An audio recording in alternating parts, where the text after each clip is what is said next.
introduction, Andréane.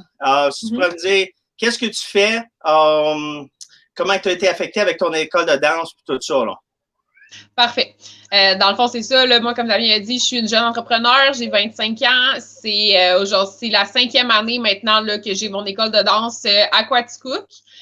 Puis, c'est ça, dans le fond, le COVID, ça m'a beaucoup affecté. Là, je suis comme dans le pire secteur là, concernant les mesures puis tout ça, étant donné qu'on touche les activités physiques, les activités de groupe dans un lieu fermé. Puis tout ça, on a été les premiers fermés, les derniers ouverts. Puis les premiers refermés, puis les premiers refermés une 3e fois. Fait que c'est ça, dans le fond, en mars l'année passée, ça a vraiment cassé notre année. Là. On venait de commencer notre saison de compétition. On était dans les chanceux, on a réussi à faire une compétition l'année passée avant de devoir canceller là, nos 2 dernières compétitions puis notre spectacle de fin d'année, qui est pour nous, les spectacles, c'est vraiment un moyen de financement énorme. Là. C'est vraiment là, on a 2 spectacles par année, un dans le temps des fêtes puis un au début de l'été. Puis c'est vraiment là qu'on réussit là, à se faire un budget pour survivre nos mois d'été, étant donné que l'été, c'est vraiment mort. Les gens partent en vacances, font le camping ici, t'es là. On a à peu près 5 à 10 des élèves qu'on a en temps normal l'été. Fait qu'il faut avoir un petit coussin pour réussir à passer au travers de ça.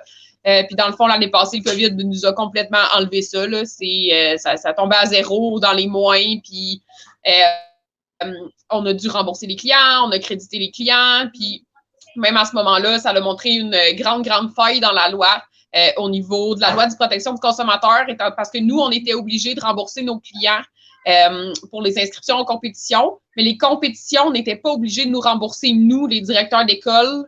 Donc, on a sorti l'argent de notre propre poche pour laisser les gens partir avec un esprit sain puis vraiment mettre les comptes à zéro.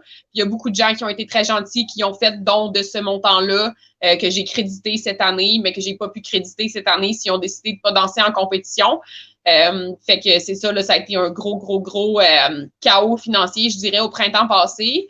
Après ça, ils nous ont annoncé qu'on pouvait ouvrir au début de l'été. J'étais bien contente, j'étais tout excitée. Je me dis, parfait, on était fermés un bout. Fait que comme ça, les gens vont sûrement s'inscrire beaucoup cet été, tu sais, puis venir en profiter. Puis finalement, c'est vraiment pas ça qui s'est passé. Ça a été un été comme d'habitude, avec vraiment pas beaucoup de monde. Puis on n'avait pas réussi à mettre le coussin, fait que la marge de crédit s'est remplie. Puis arrivé au mois de septembre, il était vraiment temps que les aides financières arrivent.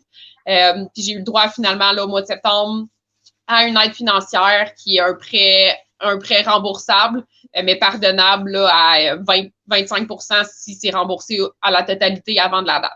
Fait que juste pour dire que c'est une bonne chose quand même là, qu'ils peuvent faire un don, dans le fond, une partie du prêt en don, si on réussit à rembourser assez rapidement. Ça, c'est la première aide financière que j'ai reçue, mais elle a juste, finalement, elle a payé la marge de crédit, puis le compte était quand même à zéro. Fait que c'est ça, on a reparti en feu, avec toutes les mesures que les gens demandaient, que le gouvernement demandait, là, les limites de groupe, toute la désinfection, la fermeture du vestiaire, les parents ont plus ou moins le droit de rentrer. Fait que c'est ça. On a parti, comme d'habitude, tous nos cours, tous nos enseignants, puis on a resté ouvert 9 semaines. On a été dans les chanceux. Il y a des écoles au Québec qui ont été ouvertes 3 ou 4 semaines à la rentrée en septembre avant de tomber en zone rouge puis devoir fermer une autre fois.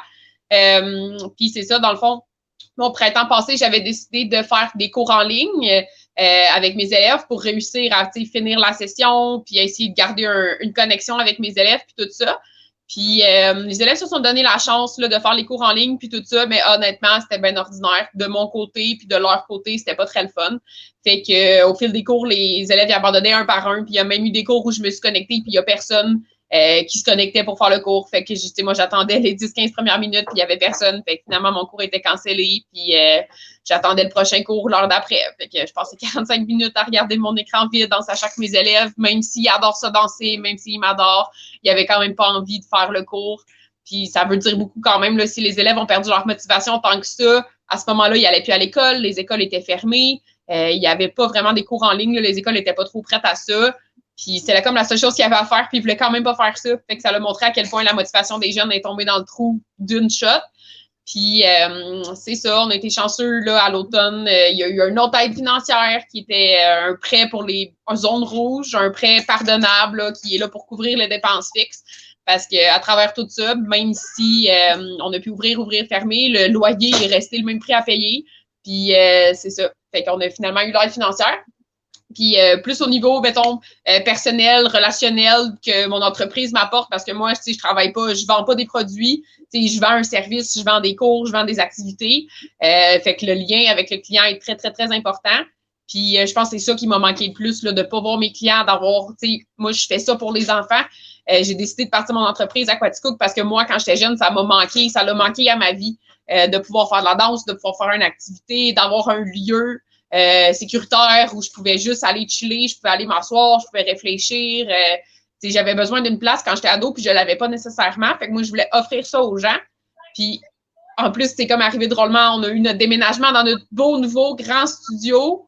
L'année où ça a commencé. Fait que là, j'avais mon plus beau local. J'étais finalement prête à faire mon entreprise comme je la rêvais.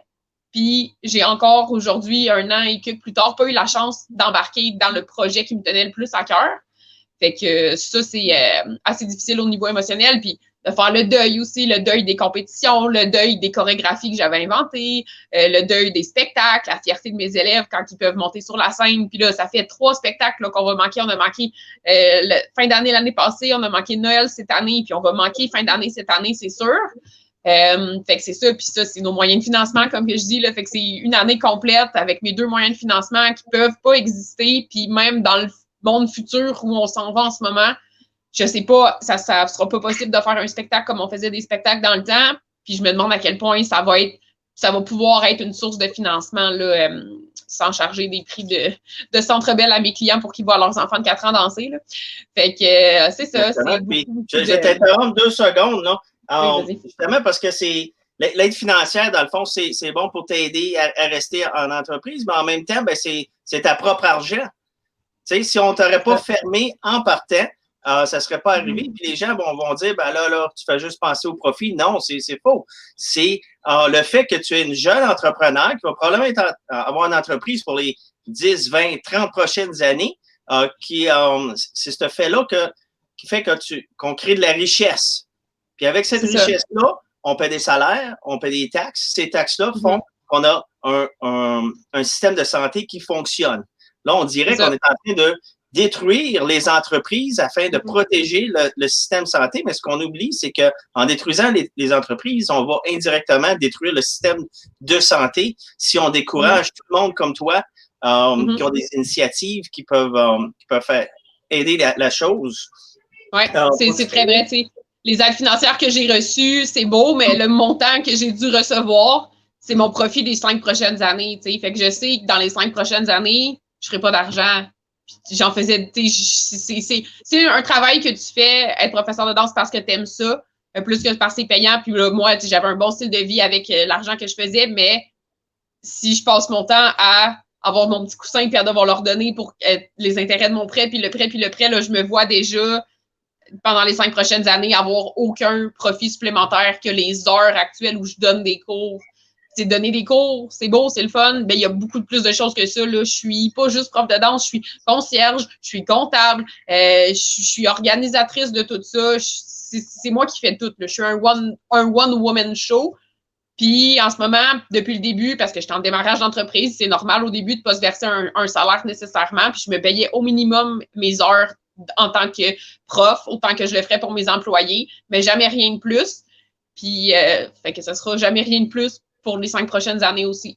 Puis de faire le deuil de ça, il y a une limite un moment donné où je me dis, je fais ça pour les jeunes, mais à quel point je veux mettre moi en dernier là-dedans, puis passer finalement mes 10 prochaines années parce que je me suis tellement endettée avec le COVID que je ferai pas d'argent pendant 10 ans, mais tu sais, je pourrais fermer mon entreprise là puis choisir un autre domaine pour pas me ramasser là. Mais genre, j'ai choisi ce domaine-là pour une raison, parce que c'est ça que je veux faire, puis c'est vraiment ça ma vocation. Fait que j'ai pas envie de changer de vocation pour des raisons financières. Moi, je suis plus du genre à manger du craft dinner puis être bien heureuse dans la vie que d'avoir un compte de banque plein puis être malheureux. Là. Fait que c'est ça.